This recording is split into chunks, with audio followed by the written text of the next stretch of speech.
And we're joined by Ian Galt. I would sort of refer to you as kind of the grandfather of Atlas, the golden retriever. I would call him my grandson. So tell us what happened. Here you are at your property near the hospital. This is a fenced yard. You'd think that Atlas would be secure here. What happened?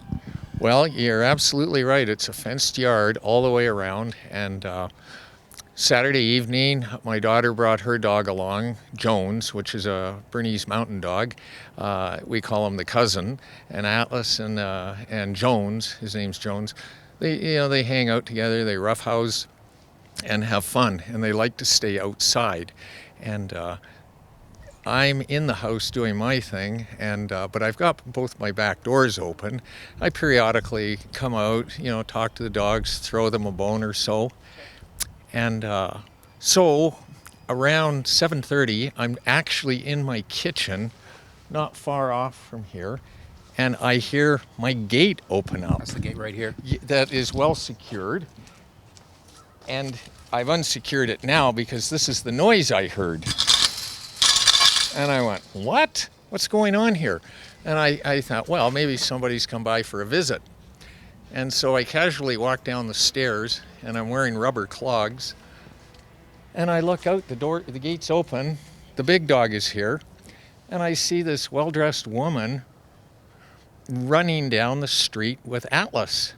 And I thought Atlas was just chumming up with her initially, but the gate was open and my mind's going a million miles an hour. And I start whistling, which he comes back on all the time. Okay, so you're looking down Birch here. This is Taylor Crescent and this is Birch. You're looking down that way. Tell me what you're seeing. I'm came out here and I am seeing a girl running down the street with Atlas on her heels. And I whistled, and then I yelled out, Atlas, Atlas.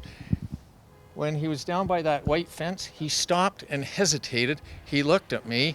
I slapped my legs. I said, come here. And he turned and kept going with her. And I whistled and yelled, and I ran as far as I could. I have a bum knee that needs replacing, so I'm not very good at sprinting. And they made it to a vehicle at the end of the street, backed up, did a U-turn, and took a right on Pandosy heading south.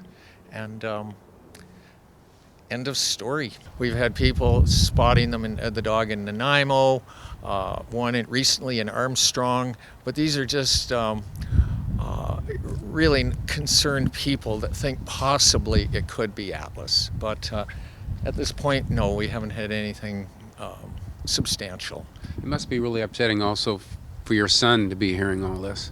Well, he works up north of Fort St. John, and when I phoned him, he had to stop work. He couldn't work. He was just so upset. He's a fairly sensitive guy, and so he's just been on his phone and his computer, sending out messages, social media, contacting various committees, shelters, vets, and you mentioned messages. What would before we wrap this up, what would your message be to the people who took your dog?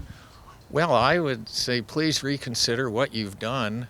You have no idea how many people you've affected, not only our family, my son, but his mother, his sister, myself, his auntie, his cousins, and all our neighbors around here who love the dog. And just please think about that. Atlas had a wonderful life, and it just pains us to think, what he's going through right now.